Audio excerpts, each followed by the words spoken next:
Hi guys, for a fancy dinner party recently I made these slow cooked beef short ribs and they were so delicious and melting and literally falling off the bone and had all the flavours of a buff bourguignon.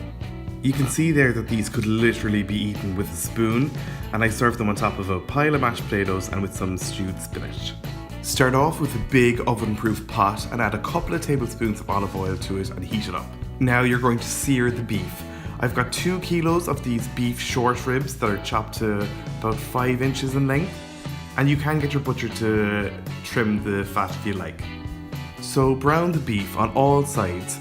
You're going to have to do this in batches. I did 2 batches, and once the second batch was all nice and brown, I went and added the first batch back in. I then seasoned the meat with about a teaspoon of sea salt flakes. Then I added a pile of garlic. That's about 2 whole bulbs, split into cloves and peeled. Next, I added a whole bottle of red wine. I'm using a Shiraz, but you can use whatever you want here. A Bordeaux or a Malbec would be nice. Next, I added a litre of beef stock.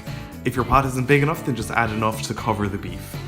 Try to tuck everything in so it's all covered in the wine and stock. And add about 2 generous tablespoons of tomato puree. That might look like an awful lot of liquid, but don't worry, you'll be amazed by how much it all reduces down. So bring it to the boil and allow it to boil for 15 minutes.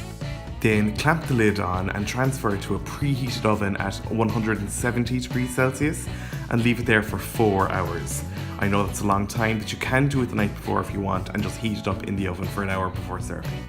When that's almost done, take a frying pan to fry up some pancetta and mushrooms to sprinkle over each plate. So once you've heated about a tablespoon of olive oil, go in with 200 grams of pancetta lardons. Fry them over a high heat for 2 to 3 minutes before adding about 300 grams of halved chestnut mushrooms. Now stir fry these together for another 5 minutes maybe until the mushrooms are tender and the pancetta is crispy.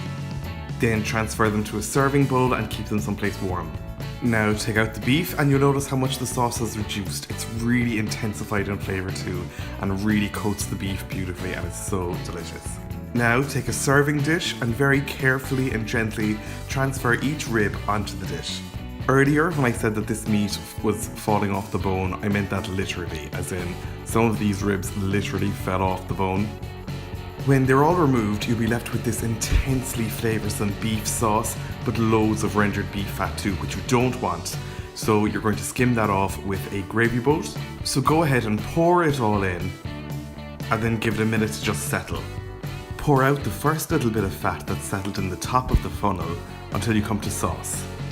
Then pour all the sauce back into the original pot. This is in case you might want to reduce it further, but I didn't, this was thick enough. But you might want to if yours is thin. Now go ahead and spoon it over the short ribs. This sauce really was intensely flavoursome and so meaty, like a really rich, intense gravy. It was so delicious and really meaty. Serve up by adding a rib to a big pile of mashed potato and sprinkling over the pancetta and mushrooms, and then give it a light sprinkling of fresh parsley. Then just dig in and enjoy. I know it might seem like an awful lot of work to do considering how long it's spent in the oven, but for all that time you're really doing nothing and you can do it the night before as well, so it's definitely worth doing. It's a real crowd pleaser. Thanks a million for watching guys. I really hope you liked this recipe and will give it a go yourselves. If you did like the video, hit the like button below and subscribe to my YouTube channel.